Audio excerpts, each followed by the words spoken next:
Hello, hi everybody, welcome. My name is Petra.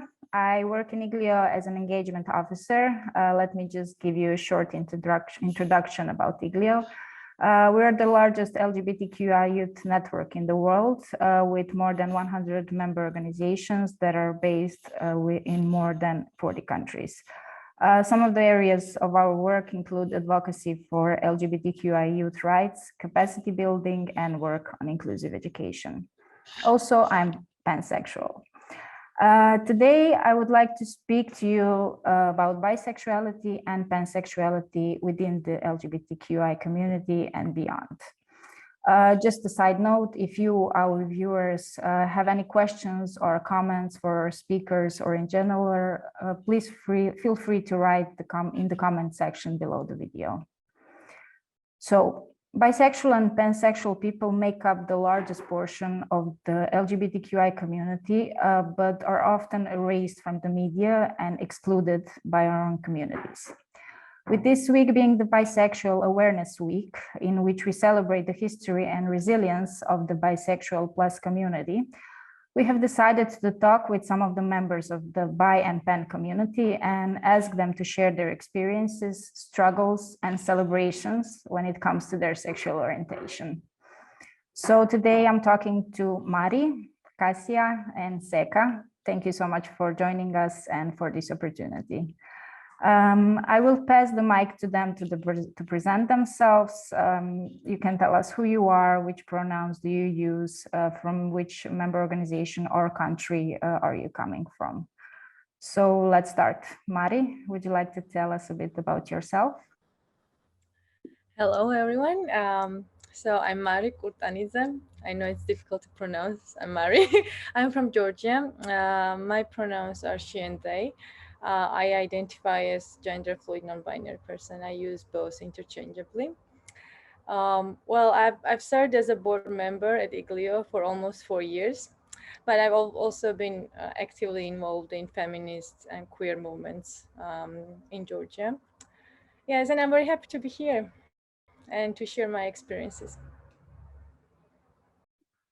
Thank you, Mari. Kasia, would you like to go next? Hello, everyone. Kasia, she, her. I'm a queer activist from Poland.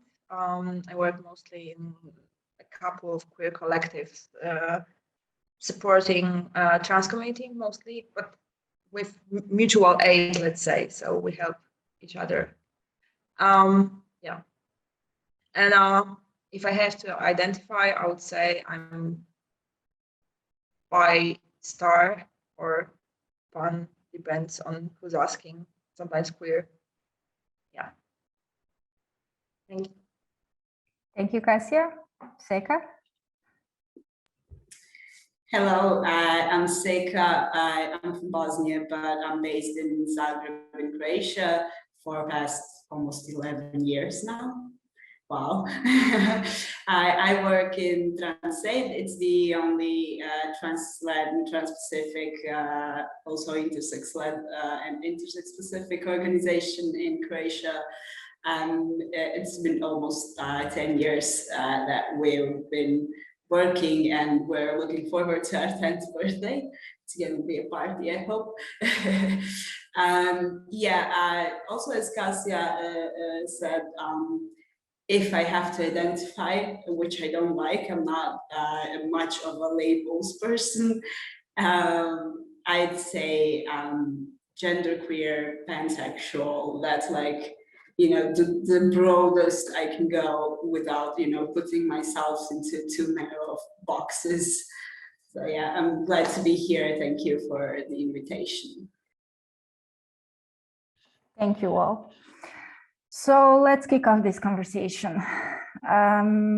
Bisexuality is usually explained as a romantic attraction, sexual attraction, or sexual behavior towards more than one gender, while pansexuality is often defined to include romantic or sexual attraction to people regardless of their sex or gender identity. At the beginning, I have a very simple yet very personal questions for you all. Would you like to share what being bi or pan means to you? It can include your coming out story, Who would like to go first?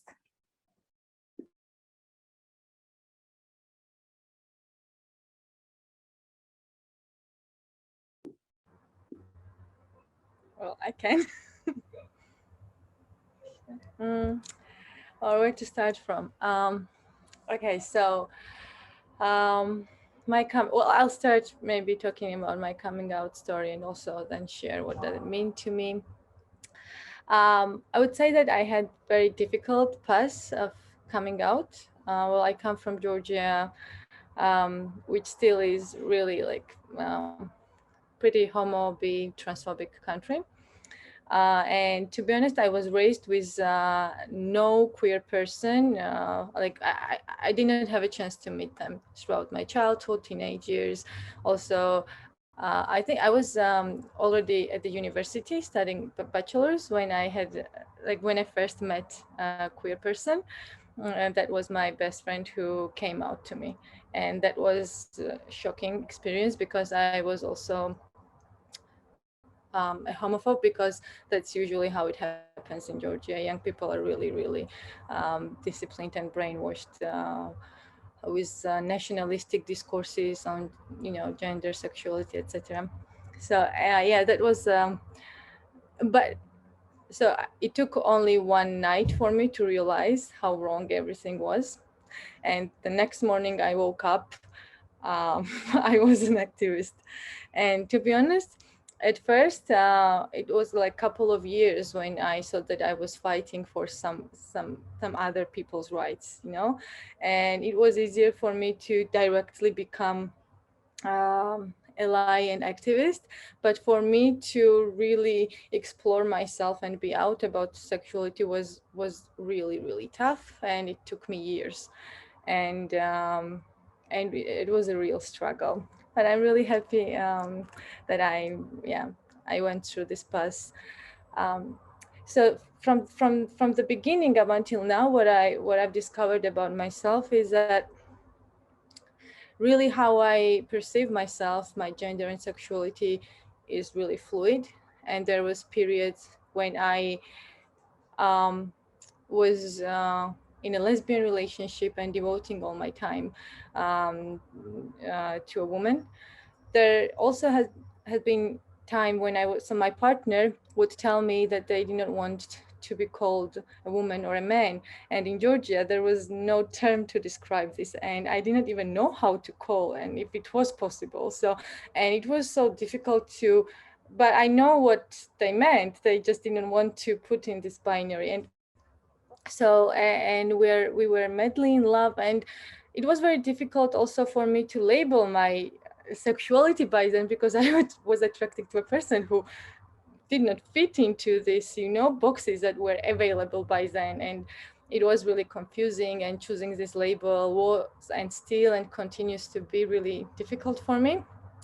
And so what I'm trying to say is that this path was really fluid, and continues to be. And what I'm sure that I don't like is really strictly putting myself into frames and boxes. But but you know how I did?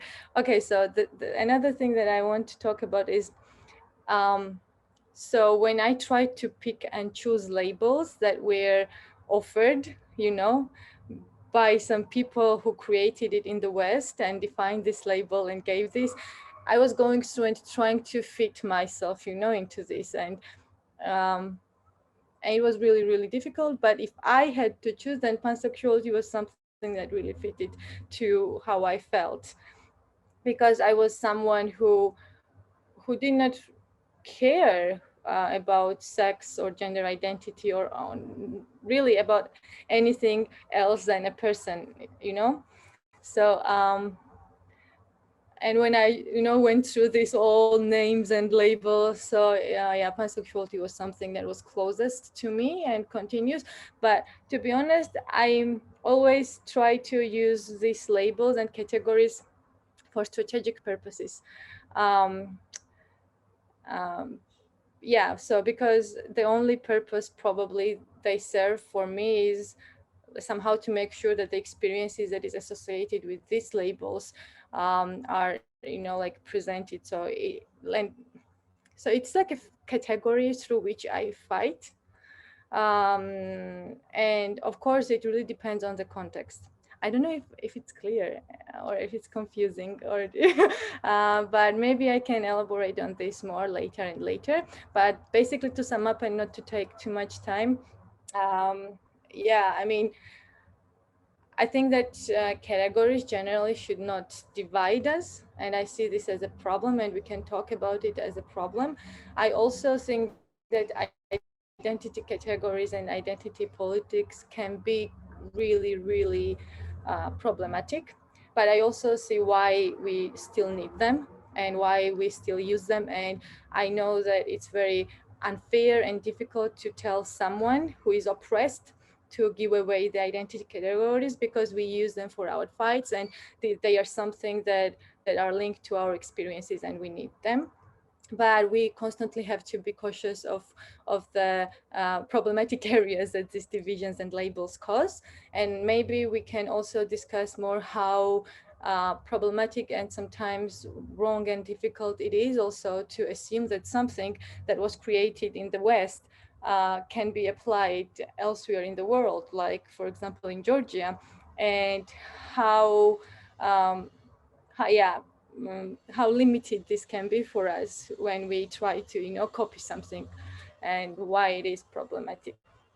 Yeah, maybe I stop here and then continue with others to elaborate more on different topics that I mentioned. Thank you. Thank you, Mari. Inspiring as always. Kasia, Seka?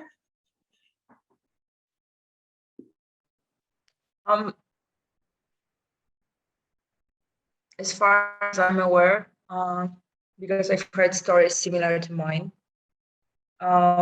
I'm not the only one that started as an ally to the community on the outside. And I had this idea, and I've heard it from the discourse, I guess, that when you're bisexual, because I've heard nothing about bisexuality at all, but I've heard that when you're bisexual, you can actually choose the normal life, right? So you can choose not to be discriminated against.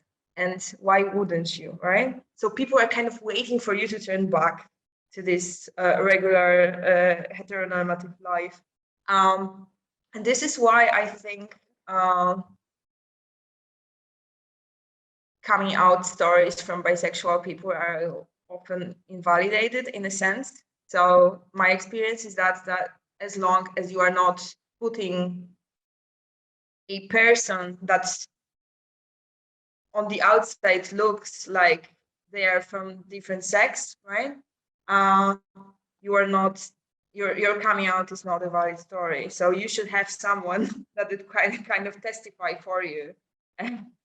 Be in a relationship with someone from the same gender, right? So as long as it's, as I said, different, right? Yeah, but as long as you are not having someone from the same sex standing next to you or looking at they from the same sex, people are just like, okay, it's just a phase. You will come back. You will choose this regular, safe life over this idea that you are attracted to the same same sex or gender. And that's what kind of happened. So before I actually had someone concrete or particular to name, those close people around me that were really supporting me, that to be said, they were like, I think they were treating it not seriously, really. And the sad part was that when I started to come out within the community, and I know I've been like previously functioning as an ally or without labels at all, I was accused. I don't know if accusing is a good name for that, but I was kind of, yeah, somebody mentioned to me that, okay, so you are neither with us, neither with them being a heteronormative community. And I was so confused. And I was so like, maybe not angry, but disappointed that, you know, it came from within the community, really. Because I know that people from like the heteronormative community would like wait for me to turn back, especially if I'm a female assigned at birth person, right? Because I guess it's like it differs massively for whatever sex you perceive to be or gender. Anyway, I think that it took me a long time to just not engage in proving people wrong or proving people that I'm who I am, which sounds silly now, but it took me years to really like not waste my time or energy or decent mood on people who wouldn't believe me anyway, I guess, in the end. Yeah, and then I proceed to dealing with the community and like biphobia within the community, being, for example, I don't know, like people identifying as lesbians saying that, you know, bi people are going to cheat with a man at one point. Anyways, so why bother the relationship with them? And I was like, okay, so there's this thing again that with one label, we are being gifted or we are being cursed with another ones somehow. So we have a label, and with that, we get another characteristics that are, for me, completely independent from sexual orientation, gender identity that we have. And you know, it's difficult to fight for that, really, because it's, for me, it was difficult to come to the realization that it is important. And I know there are more important topics, but you can always find some that are more important. But I think that if there are some more important topics in a sense that they are being like about, for example, okay, so now I am really confused what I wanted to say, but what I wanted to say is that sometimes it's really difficult for me to engage in a within community fight for the reasons of, you know, like dividing the community, which is already divided, or, you know, like wasting your time on quarrels within the community instead of staying strong together, united. But I don't believe that without having these talks, we can actually be united. And this is the struggle that I have. And I think I will like end on that. There's a lot of, this is the problem, that there's a lot of, as Marie said, there's a lot of things to talk about, and a lot of things that we have we can have different panels on, really. But just to start. Thank you. Thank you, Kasia. Yes, absolutely. And I hope this is only the first in a long row of conversation that we will have about this, because they're really needed. Seka? Yeah, I agree. We should have a series of panel. I think it wouldn't be enough if we had them throughout the whole year, but yeah. So yeah, I don't know. I want to start from all these labels that are all around us, and to kind of start with some sort of coming out story, even though I'm not the coming out type of person. This is actually one of rare moments where I'm talking about myself in public, and, you know, with people in my everyday life. It's just a, you know, casual conversation, not, you know, come sit down, I have something to tell you. I never did that in my life. But yeah, I was, throughout my childhood, I was always misgendered, even though it wasn't really misgendering. And for me, it wasn't really a problem. For me, it was like, okay, yeah, sure, I can be both. I can be one day, the other day, you know, but there was nothing in the middle that I could, you know, associate with, like Mari mentioned, for their partner. There's no, you know, some third gender in the language, or, you know, that there was nothing. So for me, it was hard to kind of explain even to myself like what was going on. I just knew that I wasn't bothered by this, but I noticed other people around me being bothered and, you know, correcting people when they would misgender me and stuff like that. And then as I grew up, this stopped happening in most of the time because, you know, you start to look differently and then people perceive you by the gender that was assigned to you at birth. So there wasn't too much misgendering until I realized I was bothered by that now. So I wanted to change that, and then I started doing that through my gender expression, through my, you know, haircuts, clothes and stuff like that. And then it started happening again, and I was like, yes, this is great. But yeah, I wasn't really, you know, like explaining this to myself. And also in a small town in Bosnia growing up, I didn't have much opportunities to meet other queer people. So that was also weird. And the moment when I really started thinking about, you know, trying to do a little bit of research about all these labels to be able to, you know, explain myself to people, was when once this friend came to me and she was like, oh, you're bi, I have this great girl for you, you have to meet her. And I was like, I'm bi? Okay, if you say so, I can be that, no problem. And then I was like, okay, people perceive me like this because of my actions in public, but nobody ever really, you know, talked to me about that. None of my friends would really ask me if this was true. They would just, you know, get their own conclusion and say, okay, you're bi, and I'm like, great. And the person that she was talking about, we ended up being in a relationship for a very, very long time.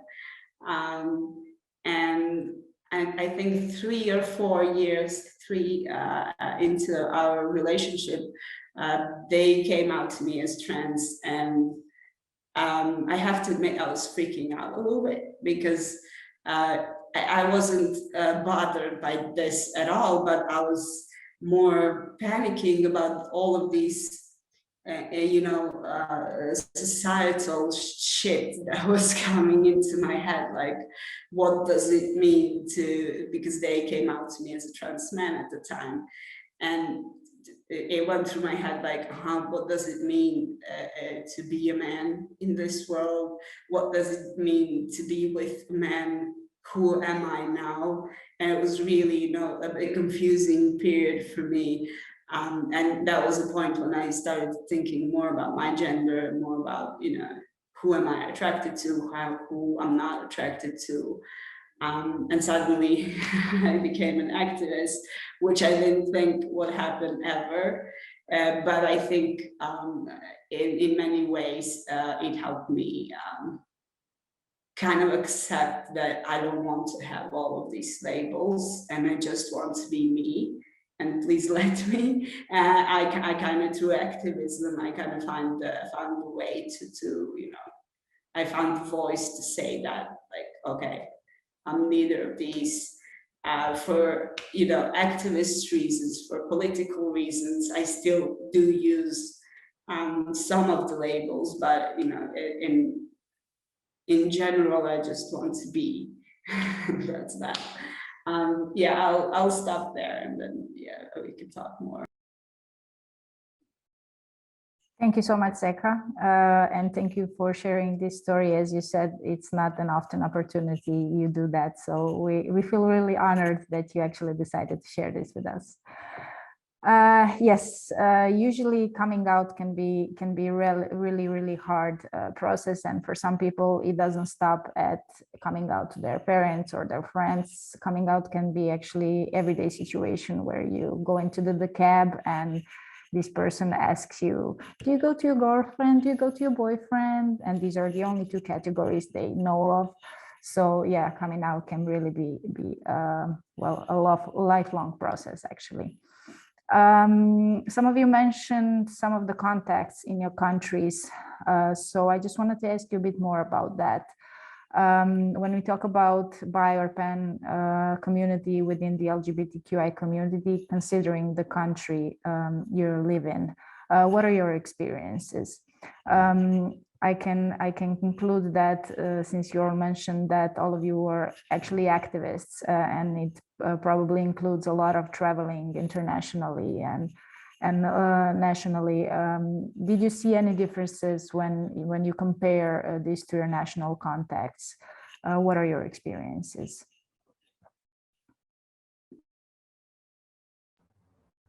Should I go ahead?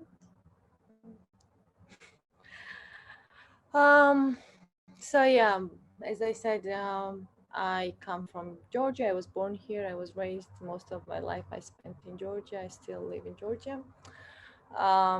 And since 17 years old, and I'm 29 now, so I've been actively involved in activism in LGBT. And I call LGBT because, I mean, it really is LGBT. Maybe some letters in this acronym also needs to be omitted because no activism is, for example, done, or very few is done for the rights or visibility of bi pan people, and even lesbian are so underrepresented and silenced. So it's, I mean, yeah. So there is lots of things to criticize regarding LGBT I movement, or however it is okay to call it. But anyway, so what I've noticed is that yeah, there is this domination. Not surprisingly, I don't think that it's only about Georgia, that the activism is dominated by cis gay men. Definitely not. It's a large topic, but yes. Now to talk about specifically bi-pan activism, the situation.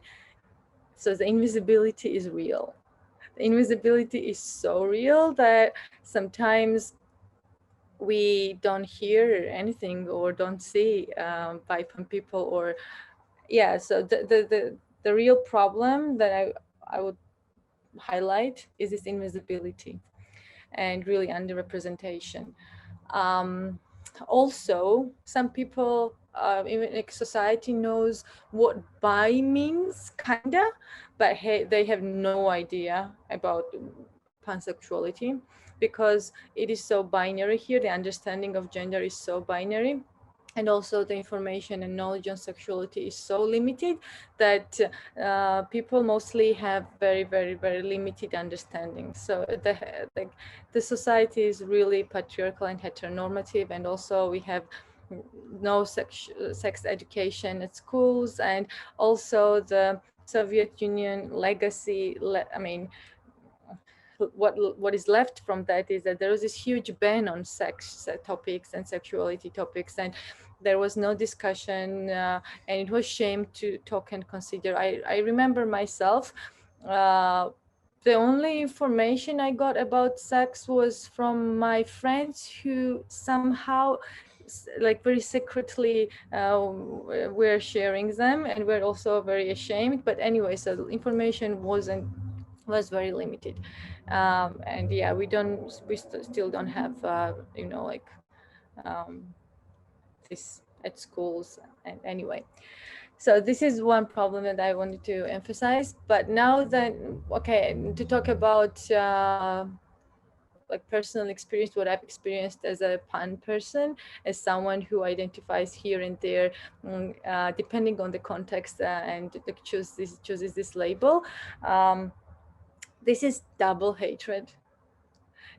When I say double hatred, is that people who realize that you can actually choose with whom you can be, like, oh, you could have, I mean, you might be attracted with cis men, and why wouldn't you choose then? So like the whole society thinks that, oh, you actually can choose, and why are you choosing this? And this comes from both sides. So queer people, like, especially from, like, I've heard this from my partner so many times, like, you can choose, let's say, lesbians, why would you feel attracted? As if this attraction, like why would you be attracted, let's say, to cis men, as if this is something that you can, you know, really choose and define.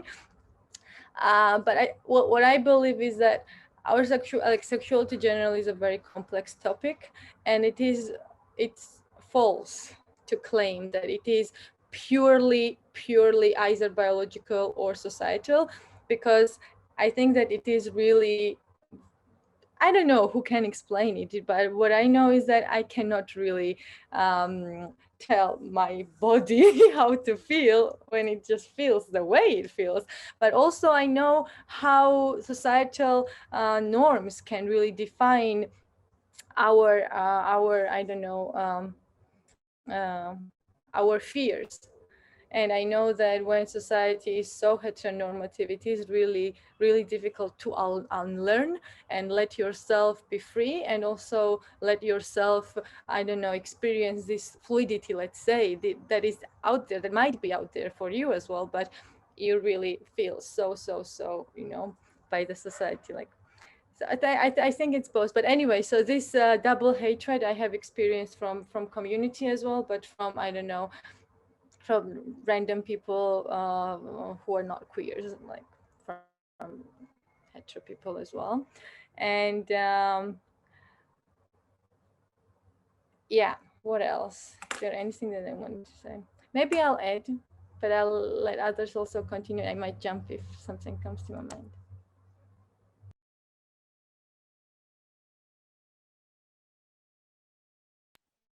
Okay, I can go next because it's really similar in Croatia too.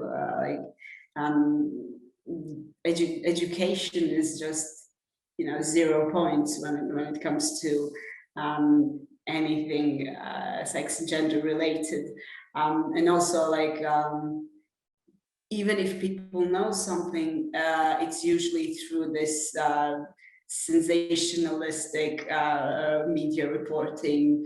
That's you know how it looks like. So you know, people usually have some misinformation, some even there was this whole campaign during the ratification of Istanbul Convention a few years ago, where this one right-wing NGO was putting up this horrific pictures, and I don't know, some just weird thing that has nothing to do with trans people, and saying, you see, trans people are like this and like that, and that was really really horrifying. And that's the information that got out, of course, in all the mainstream media, and it was really blown throughout the country. So that was really harmful for our community. And just, you know, like before, when you would talk to someone, I don't know, with a person with the salesperson at the kiosk, and you need, you know, sometimes you need a receipt for the NGO, and they usually ask, but what you do, what kind of an NGO you are, and then you'd explain to them, and they usually have, like, you know, positive response, like, oh, okay, cool, you know, nothing horrifying or, I don't know, violent or whatever. But after all of this, it became more of like, oh yeah, those are those weirdos, and you work for them and stuff like that. So the situation actually gotten worse in the past couple of years.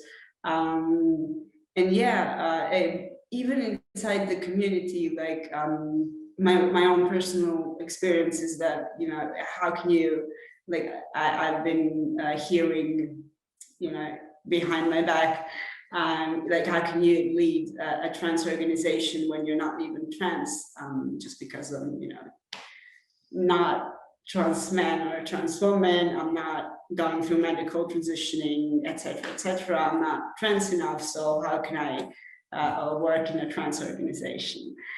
So it's really, you know, I have a feeling that all the time I have to explain something. I have to, you know, be an educator 24/7 when I'm somewhere outside and in the community. I have to explain myself and how I feel and what I think at all times, even at a regular beer in a bar, or I don't know. So yeah, it's invisibility slash wrong kind of visibility going on here. So yeah.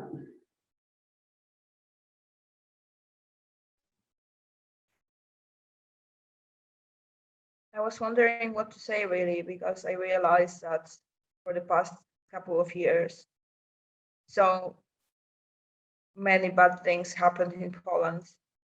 That's the only way I could really talk about pan activism was during conferences abroad or meeting outside of the country. I don't know. I think there are some really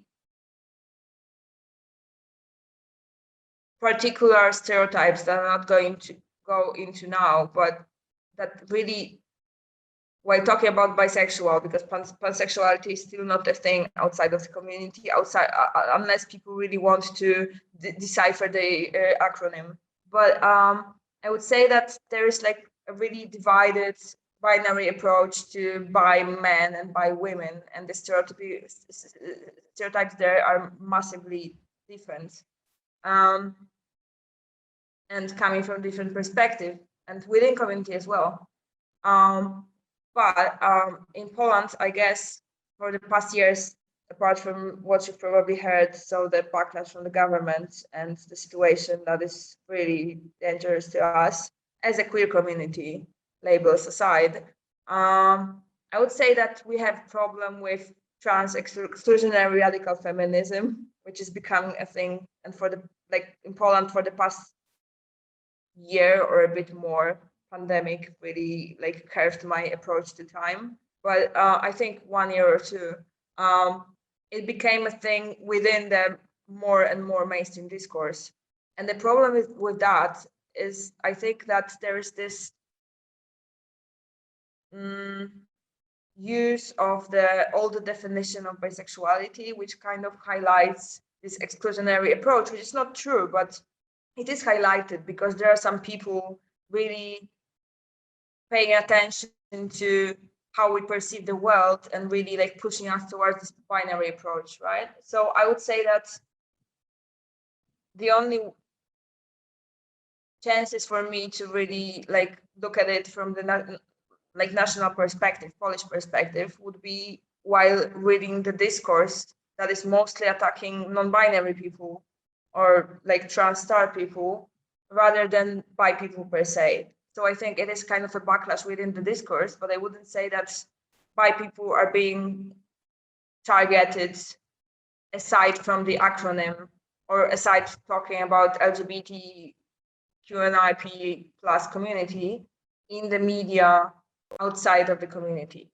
But within the community it's a bit different. So yeah, but within the community, I think it's similar as it is in other countries. I don't think it differs much. As I talk with bi activists or pan activists from another places, I would say it's a bit the maybe we are somewhere else in a timeline, but kind of a road is the same, I would say. So yeah, so that is the thing that's going on recently. And obviously, I think when you see the service, a really huge service about the attitudes towards LGBTQI community. So talking about sexual orientation, I think these are the bisexual men that are being targeted the most. And that is pretty consistent towards throughout the years. Yeah, I don't know. What else can I add apart from the fact that we are so into the queer liberation, but in a sense that keeping our community strong, and I'm so engaged in queer perspective as a queer perspective that I don't think I realized maybe I did the visibility and by erasure a bit to myself in a sense that I focus on something else. but I don't think, I still think it was the right thing to do, in a sense that it was something that had to be done when it comes to the activism in Poland now. Yeah. And I think something happened to Mary, which I realized in the yes, I think Mari lost her internet connection, but I assume they'll be back in a few moments. Thank you for sharing this. I have actually one question that is, closely related to the things that you have already mentioned. So when I was preparing for this panel, I tried to dig out as many materials and articles as possible, but I was actually stunned with the level of non-existing materials out there. I managed to find some mainly prepared by the civil society organizations, but almost none when it comes to academic articles, for example, or I didn't find anything, almost anything in the media or professional literature. Also, when we talk about bi and pan specific events or conferences or anything similar to that, I realized that there is really a lack of materials, of events and such. I was wondering, what are your experiences with that?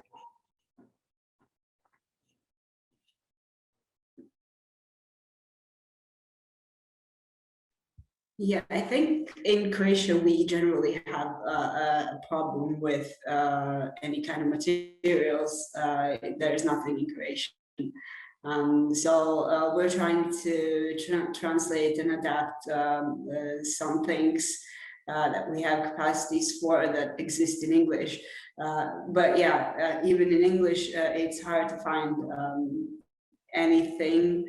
And I think, that aside from all the definitions and explaining the both terms and what do they mean, I think there is also a lack of personal stories about how people feel, why they define themselves with this specific label, and just to like what we're doing today, just how we feel. And I think this is one of the, let's say, quickest and warmest way to actually educate someone and to reach out to someone for them to understand who you are and who we are.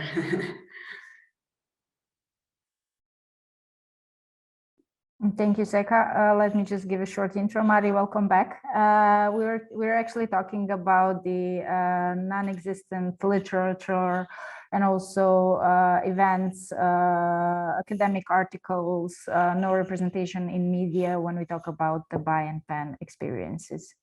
Kasia?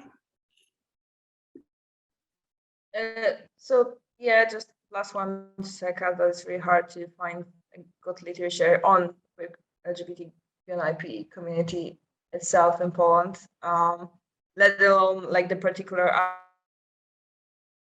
aspects or particular communities within. But I would say that recently we had some really important testimonies from activists. Not really.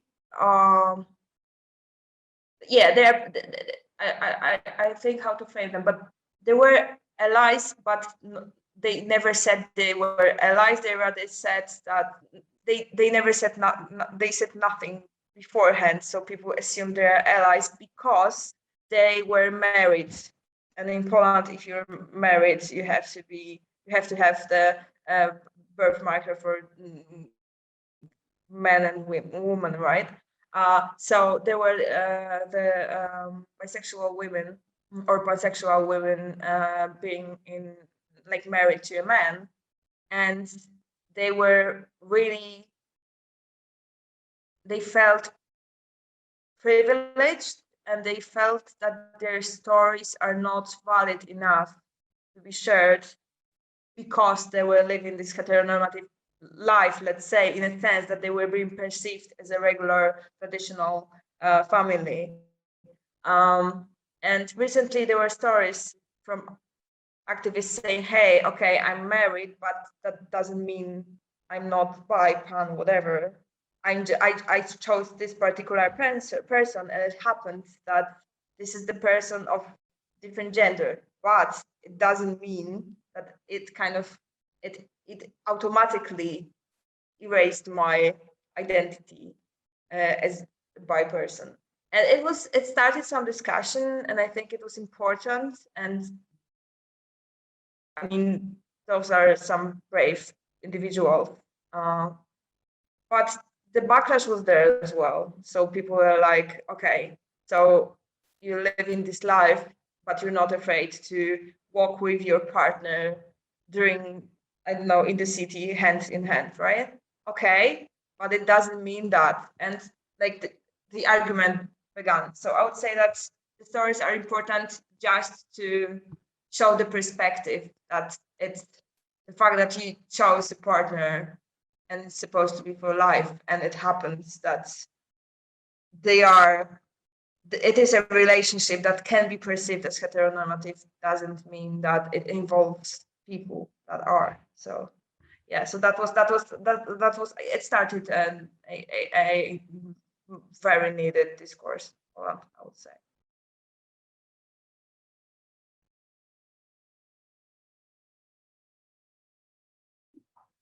Thank you, Kasia. Yes, this is one of the very, very important perspectives when we talk about actually celebrating and talking about the bi and pan sexualities, because as you said, they're erased, they're not recognized, they're not considered valid or well recognized. Yes. Mari, is there anything you would like to add? I think not to this topic because I think that I missed lots of it, and it was difficult to catch up to the last question. But whatever I heard, I agree with that. Just one thing that I want to raise. I don't know if it's just, but I can ask or try to raise this, and we can discuss and then move to other questions from your side as well. So one of the problems that I've experienced with the bi and pan topics from my side was also lots of confusion. There's lots of questions coming towards me, and I also have the same question, like, what is the difference? And that's been something that has been always in my mind. And what is the main thing that is different? Because at some point for me, the idea is pretty similar. I don't know if, and I'm constantly asking if people can, I don't know, they can correct me, but my understanding is that the meaning that they stand, these two words stand, is very similar. And I think that for me, the difference is very linguistic. It's just, I think that for like, I'm talking about my experience when I had to label my sexuality somehow to make it more understandable to others. And when I had this as a menu, you know, like you have these labels with the definitions, and you have to choose which one is more appropriate towards you. I went purely to a linguistic more, because also to mention in Georgia, at least, understanding of bi was always very binary. And then that is very problematic. And I think that we also need to talk about it, because lots of people really understand it in binary terms. And I think that lots of us, why didn't want to choose the term, is that also from purely linguistic reasons, it always stood as something that is really close to binary. And anyway, because I just didn't want to, when I realized that something that I was experiencing, that I was sexually, romantically attracted to a person, irrespective of what the person's gender, sex, or expression was, then pansexuality was something that that felt also from linguistic purposes better. But yeah, I think that there is a lot of confusion, but not only confusion. What I've seen is that there's also lots of what is the word? Fights between those people who I've seen bisexuals and pansexuals really fighting, and that was so disturbing and sad, and I got also very confused. But people, I mean, we're literally invisible. I mean, and we have so many problems from all the sides, and then we start somehow hating each other and fighting each other over which term do we want to associate, you know. What I personally don't want to be part of is this hostility. I believe also that all of us can have sentiments and emotional or whatever strategic preference toward the term, and I understand that, and I appreciate everyone's preference for whatever the reason. I also understand why those people who identify as bisexuals want to reclaim the term and also want to make it very loud and clear that it is not something not binary as well. I also understand why that this struggle is important, and also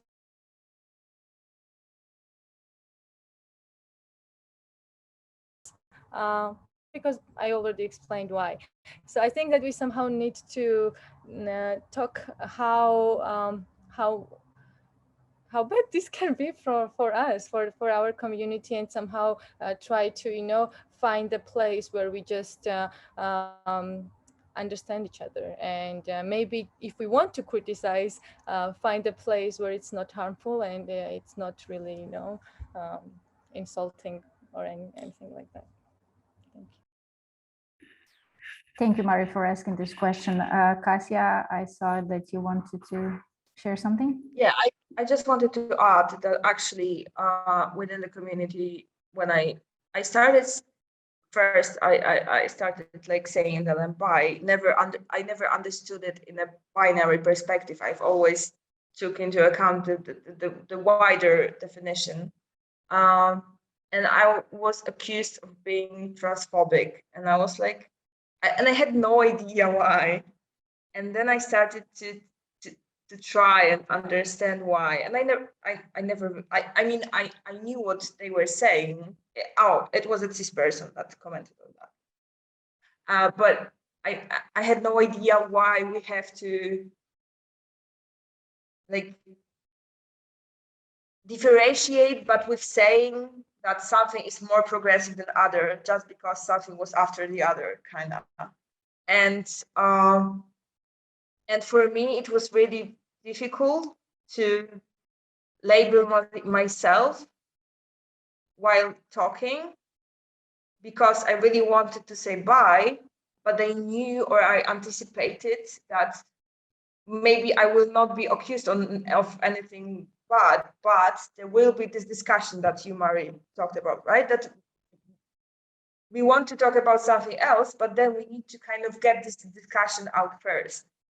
And I know that on Polish LGBTQ plus forums, when someone is saying something about bi people as a group, I don't know, it happens. There are comments like that there is this discussion coming, and I can bet like anything that my house that I don't have, that it will happen. So I think we waste a lot of energy on this just because people are really sticking to these definitions. And I know why I know why we need labels, and I know why sometimes it is really essential to find the thing that kind of suits you and fits you. But when you have this idea that you find something that is like 60% for you, but not really, but this is the most you can get, so maybe you will stick with that. It's not perfect, and it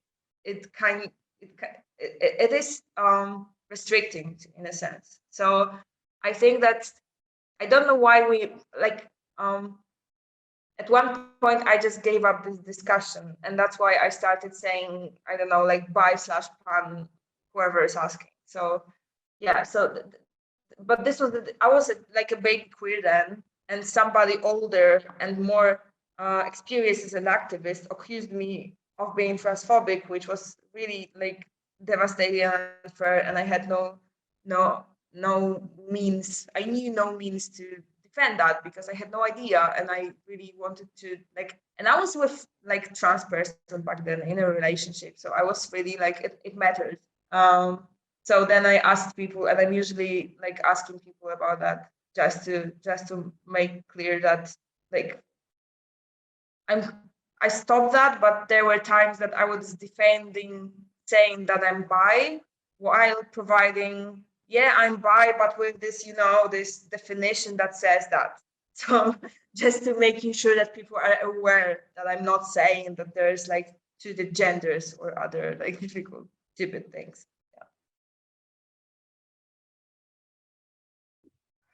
Thank you, Kasia. While I was preparing this panel, I also spoken to some of the bi people, and the argument that actually was presented a few times to me was that, yes, the bi was, they were looking at the word bi as a binary, but not as a binary in a way that bi people are attracted to the same and the opposite sex, but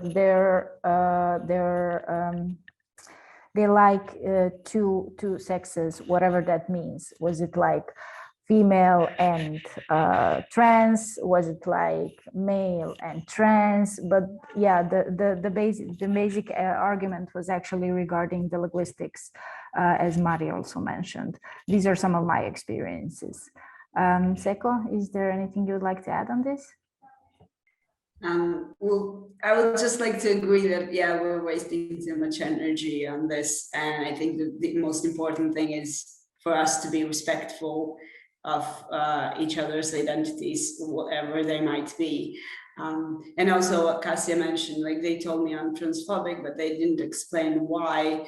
I had a lot of experiences like this where people just accuse someone of being transphobic or whatever, and just like be, yeah, because you are, and they won't talk about it, like they won't.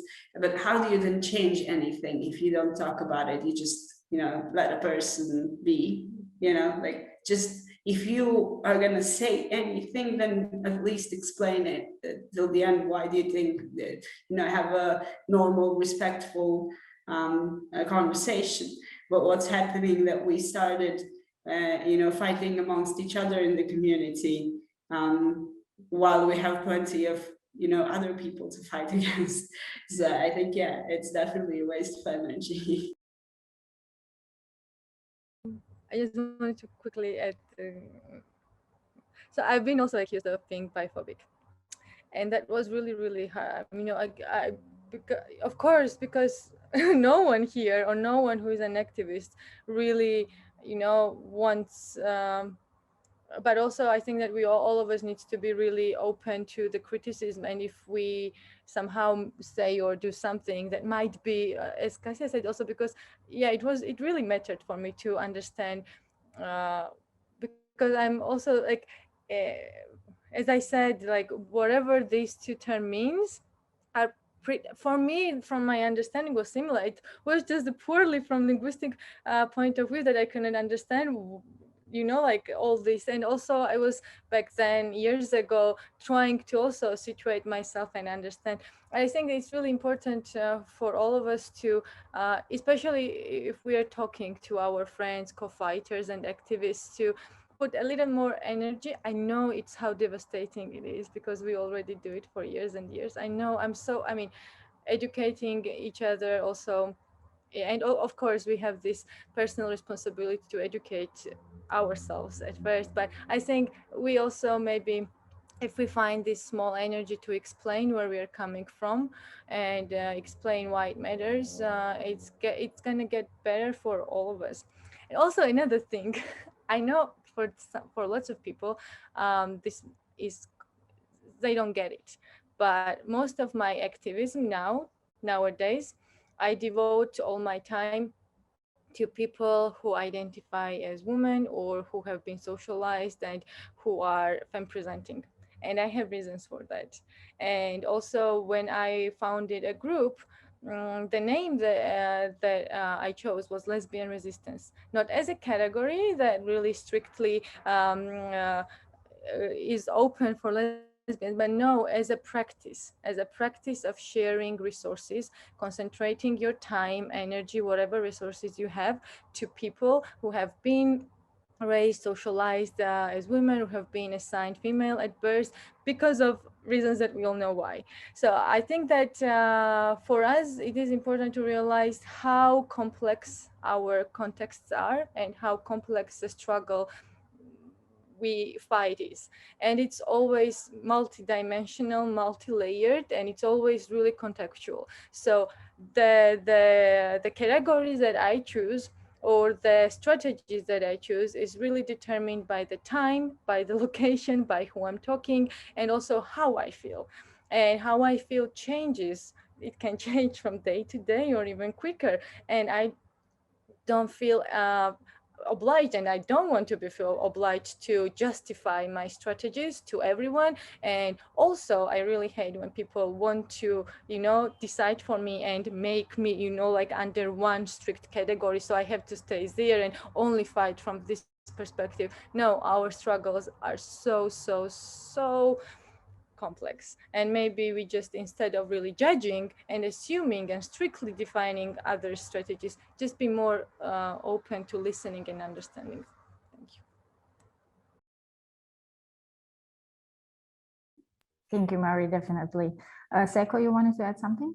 Yeah, I wanted to, while we were talking about this topic, it was going through my mind what Mari kind of said right now, is that, about the fluidity of gender and sexuality. People are usually like, okay, you come out as something and something, and then, throughout the time this changes, and then people are like, well, what's wrong with you? Yesterday you were this. And then, this a matter of fluidity, I think it's something that's, at least for me, it's the most difficult to explain to people, because to most people, it's like, but that's not, like, how can you just change like that? Like, it's not that fluid. But it doesn't mean if it's not fluid for you that it's not fluid for me either, and this kind of, leave people a space to, be, and then just say like, okay, now you're in this box and you have to stay in it forever. And I think this is, for me, it was the hardest thing to explain to people around me, like, it's fluid, it's changes, it's, it's just chill.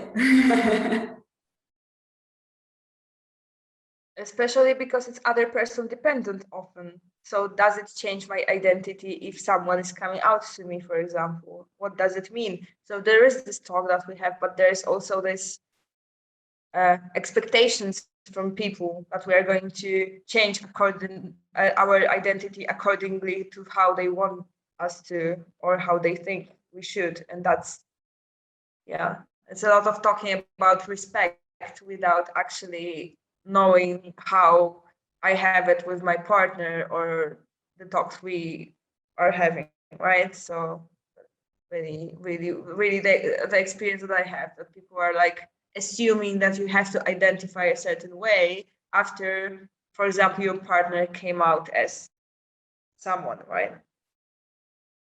Yeah. Without actually asking a partner whether they really need that, respect-wise or, peace-wise, whatever. Exactly. Yes, absolutely. And I'm talking this as a member of pansexual community. Yes. Thank you so much for this, and thank you, Mari, for opening this question. It is a very important conversation that I think that in LGBTQI community will be led for a long time. Hopefully we will come an end to the situation where we actually can be all together in one place and fight for each other and not one to another. So yeah, while we were talking today, a few times was mentioned biphobia, panphobia, discrimination, and all these experiences that are happening within the bi and pan communities. Well, when I was looking at some statistics and some data that I actually managed to find, I saw that there is actually particularly high risk of suicidal behavior and substance use within bi and pan communities. Some of the research also suggested that bisexual individuals have higher rates of depression and anxiety compared to some other groups. Listening to you, I actually came to conclusion, and thinking about my own experiences, I came to conclusion that these are the reasons, these are actually only the consequences that are coming from not being accepted first in your own community, in your LGBTQI circle, and then not being accepted from the outside world. My question to you is, how can we support each other better? How can we make sure that these numbers in the future will decrease? Do you have any ideas on how to be there one for another? What would your message to young bi and pan people out there would be?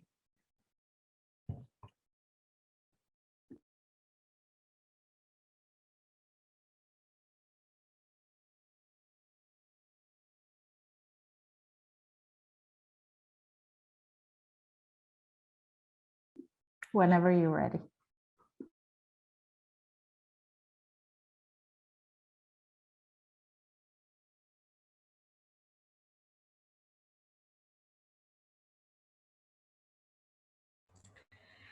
It's always really difficult.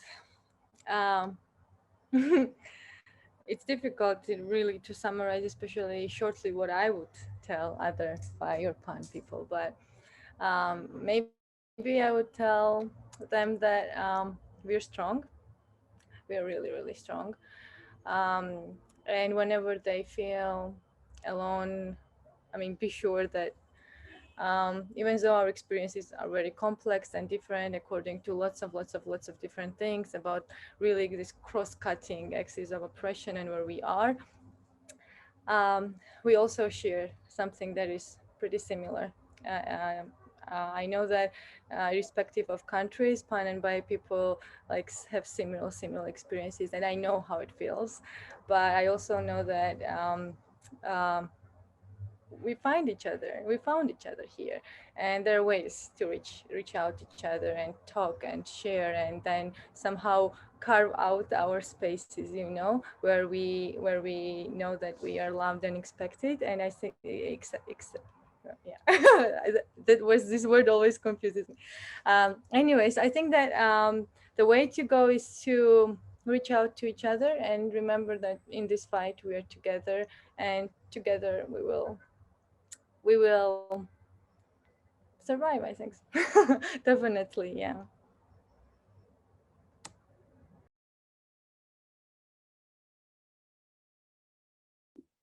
Thank you, Mari. Kasia, Seka? Yeah, sure, I can go. I'm never sure what would be the message to young people, because I don't know. I start thinking about what would I want to hear if I was a young person at this point, which I'm not anymore.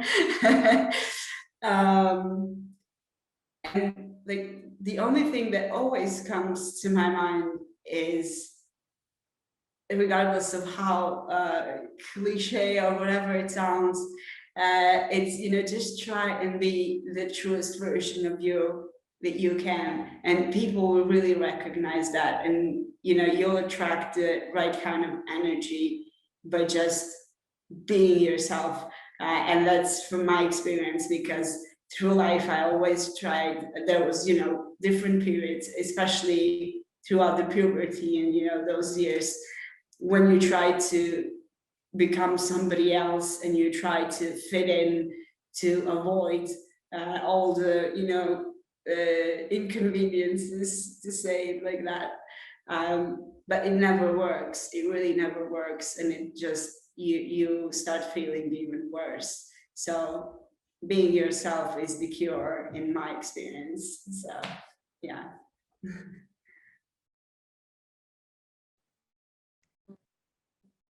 I have this dual perspective because I'm a psychologist as well. So I deal with the support networks a lot, support system. And what breaks my heart is that a lot of people are not writing to us because they don't think they are worthy, or they think that there are more people in need. But you can imagine, like, there's always be someone that you think needs help more than you do. But that doesn't mean that you are not worthy of help. And what I would say is that ask for the support and look for the support, and talk to your friends, and like, create your local groups, because sometimes those big organizations, we have panels, we have conferences, but the local groups and the grassrooting and uniting within the small community, it's what gives us like the day-to-day strength to survive, and we shall overcome or so.